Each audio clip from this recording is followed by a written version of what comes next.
मैं कह रहा हूं कि ये फर्जी फॉर्म है, ये फर्जी वाला है। 1,000 रुपया लिया जा रहा है और फॉर्म का रजिस्ट्रेशन नंबर ऑथेंटिसिटी नहीं है। जाली पार्टी का जाली काम, लोग इस भ्रम में नहीं रहेंगे कि भारतीय जनता पार्टी के लोग ठग प्रजाति के हैं। गो दीदी योजना का जब फॉर्म निकला है उसमें लिखा हुआ पंजीकरण फॉर्म 2 हिस्से में है। आपने देखा है उस फॉर्म में कोई संख्या अंकित है क्या, जिसको रजिस्ट्रेशन नंबर कहा जाता है? फर्जी है। और राज्य सरकार का दायित्व है फर्जीवाला पर रोक लगाना, उनका दायित्व है। जो फर्जीवाला को संचालन कर रहे हैं भारतीय जनता पार्टी के लोग, आप आवेदक को एक अधकटी दे रहे हैं, उसमें भी संख्या नहीं है। तो ये फर्जीवाला जायज यदि है, यदि बाबूलाल जी बोलते हैं कि नहीं हम फर्जीवाला करेंगे, उन्होंने ट्वीट भी किया है कि मैं भरवाऊंगा, हम पे मुकदमा कीजिए, तो बाबूलाल जी ये भी स्वीकार कर ले कि इस पूरे फर्जीवाला का मास्टरमाइंड बाबूलाल मरांडी जी। जब बचपन में सुना करते थे और देखा भी करते थे कि आधा ईटा में आपको पेपर बांध के उसके ऊपर में सूतरी बांध के बदमाश लोग डराता था कि बम है, फेंक देंगे तो मर जाएगा। तो ये लोग वही आदमी है। आप सबको अखबारों के माध्यम से ये बातें मालूम ही चल रही होंगी कि अब 2024 का जो भी पर्व त्योहार का समय है और उसके बाद इस राज्य में हमारे वर्तमान राज्य सरकार जिसका नेतृत्व हेमंत सोरेन जी कर रहे हैं, उनका कार्यकाल भी दिसंबर के अंत तक तय है। और पुनः हम लोग पूरे विश्वास के साथ जनादेश लेने को, जन आशीर्वाद लेने को लोगों के बीच में रहेंगे। ये हमारी स्वस्थ लोकतांत्रिक परंपरा रही है कि सभी राज्यों में जहां पर सरकार के कार्यकाल का जो अवधि होता है उसके पूर्ण उपयोग का एक दायित्व राज्य सरकारों का होता है। अक्टूबर तक का कार्यकाल हरियाणा सरकार का था, इसलिए अक्टूबर के माह में हरियाणा का चुनाव पिछले 5 तारीख को संपन्न हुए और कल उसका निर्णय भी आ जाएगा। तत्पश्चात जो भी जनादेश जिनके पक्ष में होगा, ऐसे तो भाजपा का सफाया होगा, लेकिन जो जनादेश आएगा उसके बाद राज्य सरकार का गठन होगा। राज्य सरकार के गठन के बाद राज्य विधानसभा का भी गठन होता है, लेकिन कार्यकाल उसी को समझा जाता है जब सरकार काम करने लगती है या चुनाव की अधिसूचना जारी हो जाती है, माने फलाफल की अधिसूचना, जो गजट होता है। तो पिछले बार भी आप लोगों ने ज्ञात होगा कि 23 दिसंबर को निर्वाचन का फलाफल 5वें जो विधानसभा का गठन हुआ था और 6ठा विधानसभा चुनाव के लिए फिर से होना है, वो 23 दिसंबर को आया था। और 29 तारीख को हेमंत बाबू ने जन समक्ष ऐतिहासिक मोराबादी मैदान में शपथ ग्रहण करने का काम किया था। साथ में उनके साथ 3 और उनके सहयोगी ने शपथ लिया था। फिर 5 तारीख को औपचारिक तौर पर विधानसभा का भी गठन हुआ, पंचम विधानसभा का, और संपूर्ण कार्यकाल को पूरा करने की अवधि दिसंबर तक की है। लेकिन कुछ आशंकाएं जो कई तरह से कई जगहों से आ रही है कि यहाँ शायद समय पूर्व चुनाव संपन्न करवाए जाए। मैंने आज इसी संबंध में माननीय मुख्य चुनाव आयुक्त को एक पत्र भेजा है, मेल के माध्यम से। वो पत्र की प्रति भी आप लोगों को हम दे देंगे। हमने बहुत स्पष्ट कहा है कि विगत जो 23 सितंबर को जब चुनाव आयोग की टीम यहाँ आई थी, बहुत स्पष्ट शब्दों में हम लोगों ने इस बात को कहा था कि यदि जनादेश का विपरीत जाकर कोई काम होता है तो वो न केवल अलोकतांत्रिक होगा वरना असंवैधानिक भी होगा,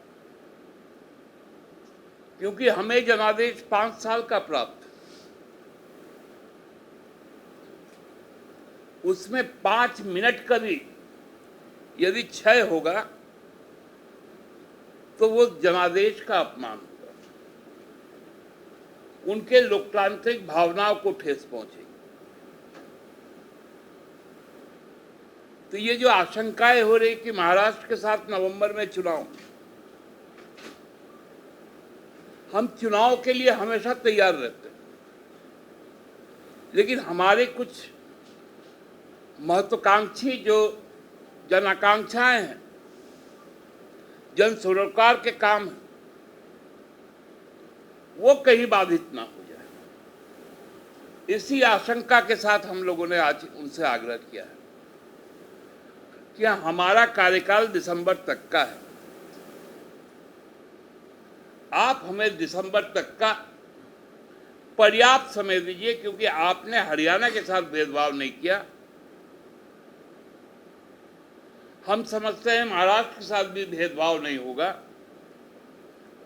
किसी राज्य सरकार के साथ भेदभाव नहीं होता है, लेकिन यदि हमारे साथ भेदभाव होगा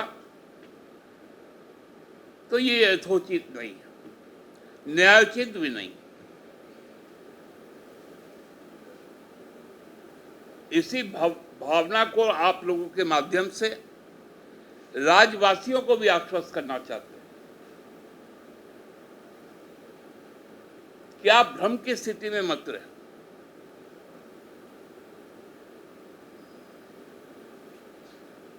आप निश्चिंत होकर 15 नवंबर तक हमारे कई त्योहार पर्व हैं,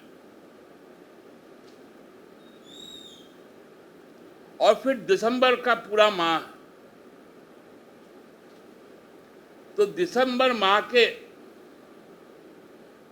क्योंकि अब तो जम्मू कश्मीर जैसे राज्य में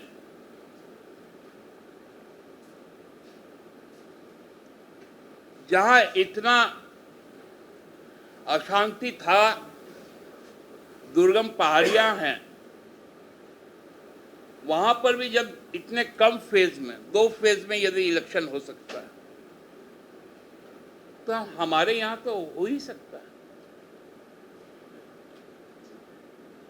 हमारा तो 81 विधानसभा क्षेत्र है, हरियाणा का 90 है, वहां 1 फेज में हो गया। इसलिए कोई हड़बड़ी नहीं, चुनाव आयोग आराम से तय समय सीमा पर चुनाव संपन्न करवाएं और उसमें सबकी भागीदारी ज़्यादा से ज़्यादा हो। झारखंड नए कीर्तिमान बनाए वो मतदान के तहत, यही हम लोगों की अपेक्षा है। बहुत बहुत धन्यवाद।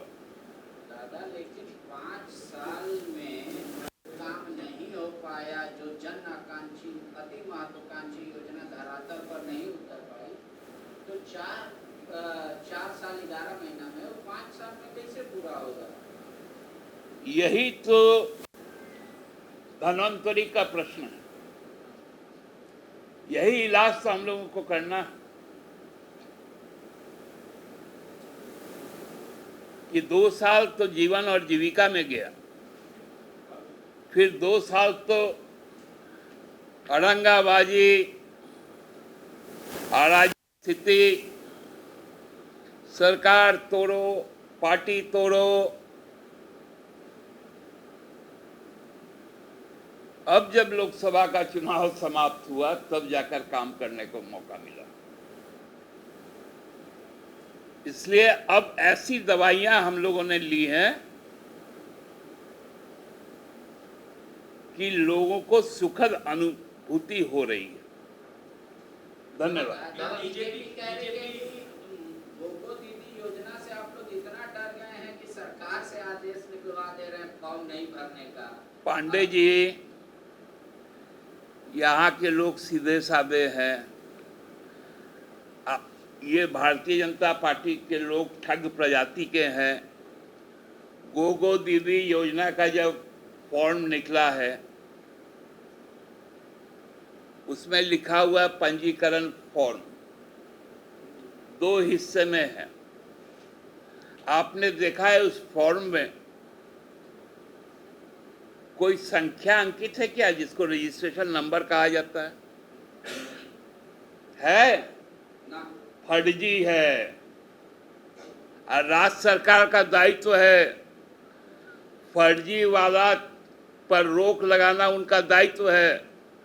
जो फर्जीवाड़ा को संचालन कर रहे हैं भारतीय जनता पार्टी के लोग, आप आवेदक को एक अंकटी दे रहे हैं, उसमें भी संख्या नहीं है।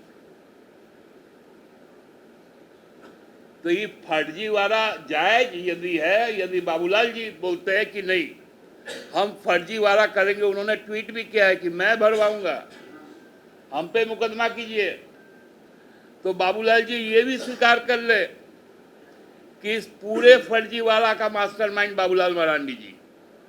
तो बीजेपी ये पूछ रही है आपसे दादा कि जब कांग्रेस करा रही थी लोकसभा में तो वो भी फर्जीवाड़ा कर रही थी क्या? अरे कांग्रेस से पूछिए ना। नहीं, आपकी सहयोगी दल है इस नहीं, सहयोगी दल है तो उन्होंने क्या क्या नहीं क्या क्या उस समय उनके ऊपर में चुनाव आयोग लोग नहीं गए थे क्या? आज इनको पेट में तकलीफ क्यों होती है? तो ये जाली पार्टी का जाली काम, लोग इस भ्रम में नहीं रहेंगे।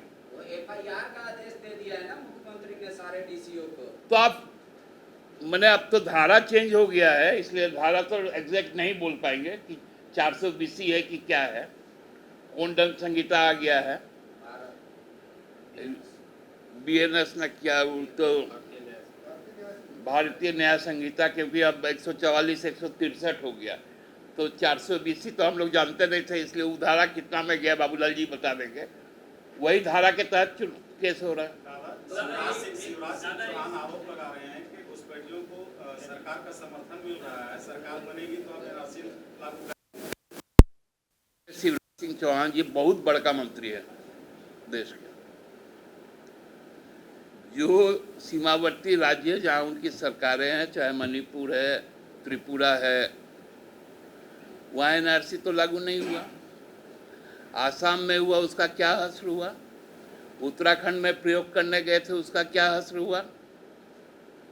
काहे को यहाँ पर बार बार, यदि पंच प्रण ना क्या बोला था, जो प्रपंच है उसमें ये मुद्दा था क्या? कहीं ये डिफ्यूज्ड बम है। वो हम लोग जब बचपन में सुना करते थे और देखा भी करते थे कि आधा ईटा में आपको पेपर बांध के उसके ऊपर में सूतरी बांध के बदमाश लोग डराता था कि बम है, फेंक देंगे तो मर जाएगा। तो ये लोग वही आदमी है। दादा, सवाल ये है कि बाबूलाल ने चुनौती दे दी है सरकार को तो आप क्या कहेंगे, सरकार को भी डरे नहीं, एफआईआर उस पे भी हो या आप बड़ा नेता समझ के छोड़ देंगे? ये कौन बड़ा नेता है? कहाँ का बड़ा नेता है? प्रदेश अध्यक्ष हैं बीजेपी। वो तो बीजेपी का यहाँ क्या है, हरियाणा में क्या है? ऐसा ऐसा बोल रहे हैं। 1800 नेता बाहर से आ रहा है, यहाँ पर बीजेपी का प्रदेश अध्यक्ष।